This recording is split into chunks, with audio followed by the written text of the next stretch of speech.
Hello, you are listening to the Gamer Librarian Podcast, the best podcast you can find on this side of the multiverse. I am your host, Adrian, and today I will be talking about Honey and Venom by Andrew Cote and more. Afterwards, be sure to subscribe to be notified when future episodes are released and show your support by liking and leaving a comment.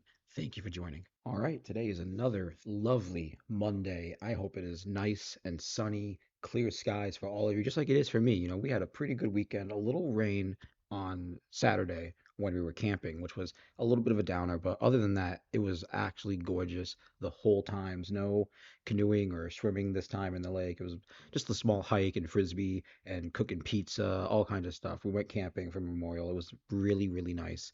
This being the first camping trip of the year, I was pretty excited, and hopefully we're gonna do a few more. We're gonna have a beach trip coming up and all kinds of things.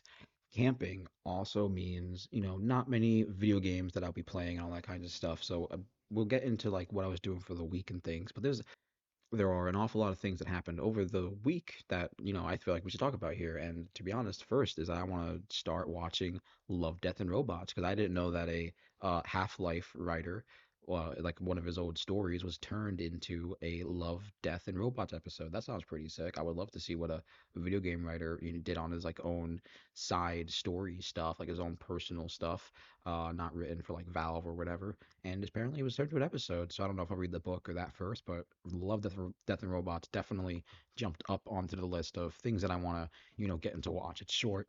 I think it's now on its third or fourth season, which is pretty cool. I've been meaning to give it a chance, so sometime in the future we'll be binging it and starting to talk about it. I'm pretty excited to experience Love, Death and Robots.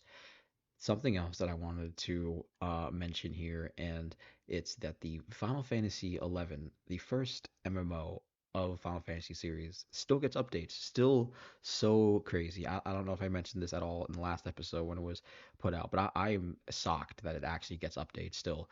And I've been really, really excited to go back and play it because I've been playing Final Fantasy 14, and it would just be really nice to go and experience Final Fantasy 11 for what it was way back when and see what's relatively new. How does it run on PC? I think it was on PS2 as an MMO, and that was probably the first time I even tried it. I don't think I played the PC version, but I definitely really want to see what this game has to offer now that, I'm more experienced in Final Fantasy 14 specifically, and I never necessarily got a chance to play this outside of like maybe renting it from GameStop or somehow, and it would just be really nice because it was one of the Final Fantasy games I never finished, one of the very few, and it would be really nice. Apparently, there's even talk of Final Fantasy 14 going to mobile, which is pretty sick. That'd be awesome to see for Final Fantasy 11, but I don't know if we're gonna do that.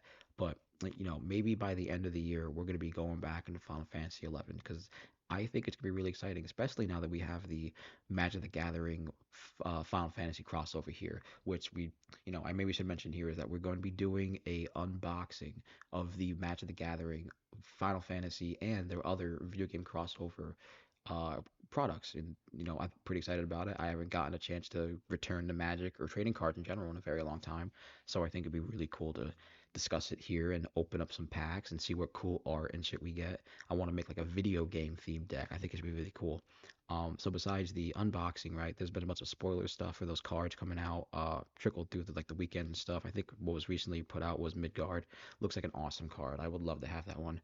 And so they're gonna maybe hopefully do future crossovers in the future, things beyond like Final Fantasy in the video game space, because they already have like Street Fighter, Fallout, all kinds of things.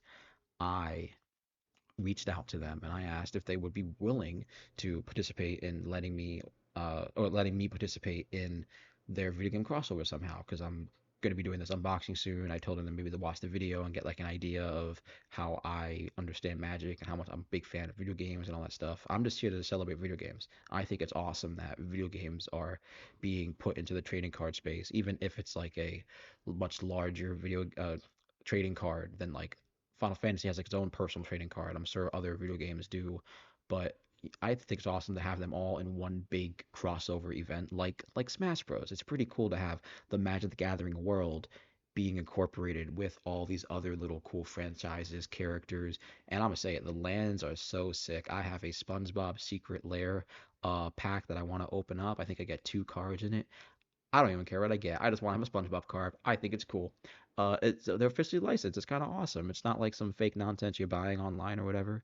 I think it's cool. So, being a Final Fantasy fan and a trading card fan more than specifically Magic the Gathering, it's definitely a cool time. So, as we're playing Final Fantasy 14, I'm probably gonna go and pick up 11 at some point and really give that a shot. Talk about it for the podcast. It would be so sick. I'm more excited now that I'm talking about it officially. I'm probably gonna look up what it is on Steam right now and just download it probably. Um, there's a video here of, I guess, or an article of the original Pokemon logo designer, which is named Chris Maple. So shout out to Chris Maple, who was the original artist of the Pokemon logo. So iconic, so awesome. We'll put a link to the article in the podcast. People talk about him. I think it's awesome. You know, at least recognition's being put out for people with their contributions to there, because everyone knows that logo, even if the logo kind of maybe changes over the years to some degree. I think it's still awesome. Something else that is really terrible here is how they're handling Borderlands. Now, I always thought they should have gone the more Destiny route for Borderlands with like their looter shooter MMO style game. I thought that was where they're going, but they're still making it like a single to co-op kind of experience where it's only like four characters and shit like that. Nah, I don't vibe with that, to be honest. And it doesn't even look that good. It looks like Borderlands 2, which, to be honest, Borderlands 3 looked like Borderlands 2. I don't really want anything to do with that stuff. I don't necessarily know why we are still doing the four only characters and then like two of them are going to be DLC and probably only like four player max worlds for the game. I always thought MMO style would be the best, but apparently the Gearbox chief Randy Pitchford is talking about stuff with even if it's $80, real fans would find a way to make it happen, which I think he should just focus on making a game and make it look justifiable that it's 20 or $80 for the fans. I think that's really what should be done rather than saying, oh, hey, it looks great, pay the price anyway. I think you should be showing us why we should pay $20 more for a game that looks exactly the same as a game that came out in 2012. Like, what the fuck? I don't necessarily see anything worthwhile that's super different in this Borderlands escape that's different than Borderlands 2. And Borderlands 3 was why I reasoned that because it just felt like a worse version of Borderlands 2. Like actually like genuinely worse. So I'm not even excited for Borderlands 4. Fucking awful. I'm not even looking at that game series anymore. So Nintendo put out a silly little sketch of I guess their Moo Moo Meadows cow character, which turned into the reason for them being in the new Mario Kart World game. Awesome, super sick. I hope they get that. They're doing a Switch 2 pre-order launch event at GameStops around the world, I guess. So I'm gonna try and wait in line for mine. That's what I'm doing. I think it happens like Tuesday or Wednesday next week. And also something that I haven't really got a chance to try out yet because of the weekend, but it's the Marvel Rivals 2.5 update, which launches a new map, which seems super sick, and Ultron as a playable character.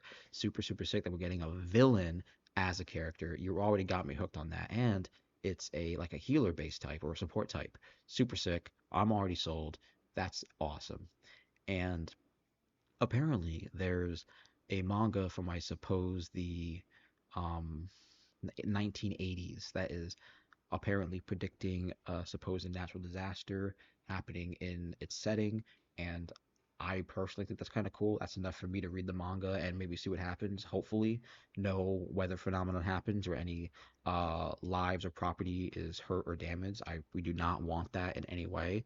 But these Simpson like predictions in media, I guess, is pretty dope in some ways. Like a cool reason to be into the manga and whatever, and get into it. So it's a horror manga, I guess. So apparently a horror movie has also predicted something similar to this as well from the article.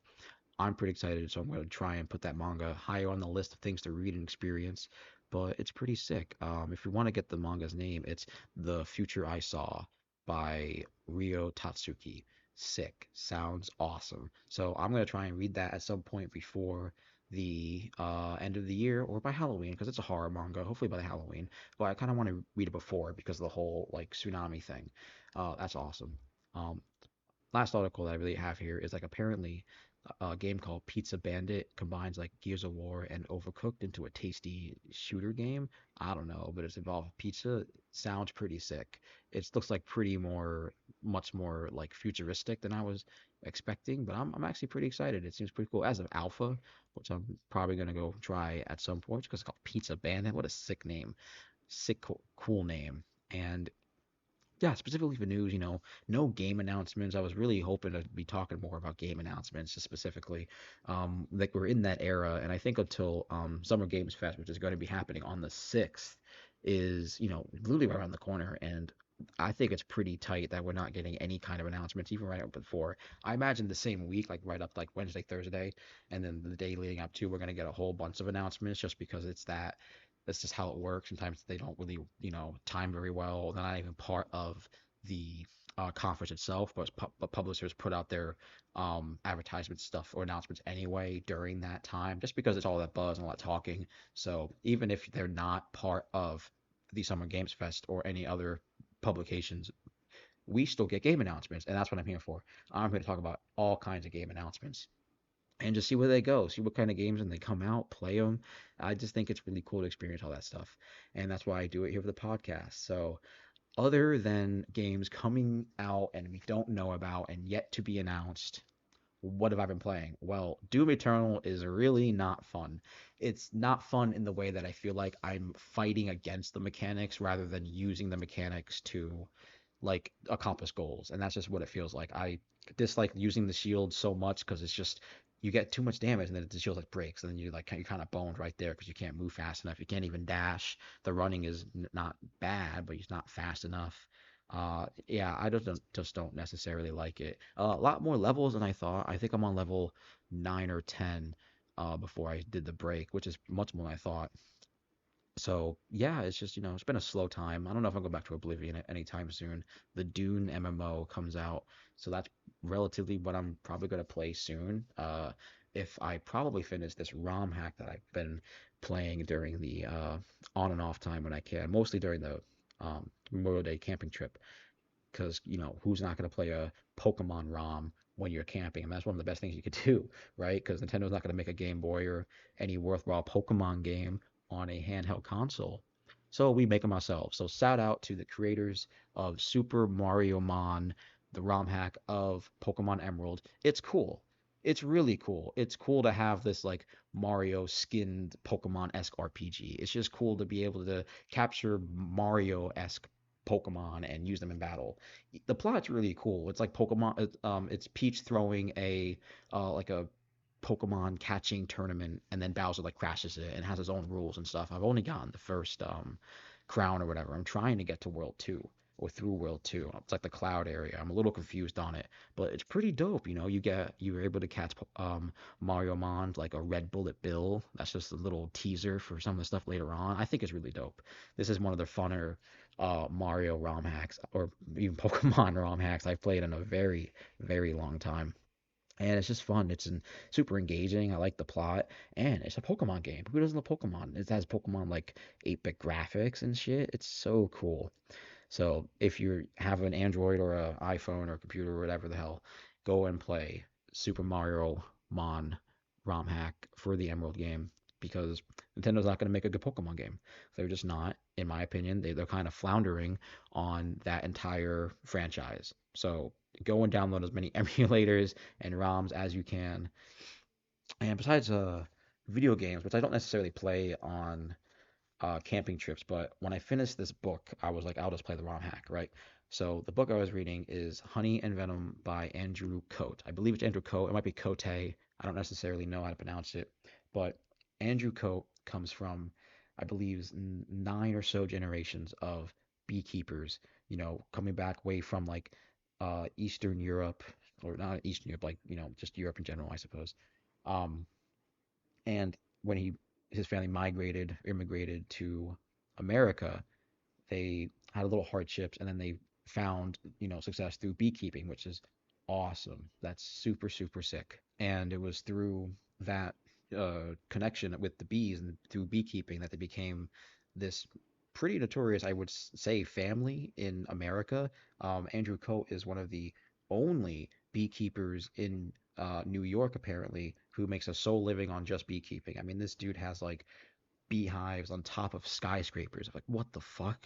That's so awesome. That's really, really actually cool. And he goes around the world with his dad and I believe his kids to go and help bees across the world and educate people on treating bees and proper care for bees and all kinds of stuff. I think that's really cool. I was really excited. Hannah got me this book, and I've been reading it during work, and I finally got the chance to blast through it during the camping trip. And it was very funny. It was very funny. It felt very personal and very honest. So I just really enjoyed reading it. It wasn't about fluff, and it was actually very poignant on the bees. It was super about the bees. It did have like the family history because that's kind of where it is. Like their bees are like ingrained in it seems like his family's lineage, which is awesome. That's super cool.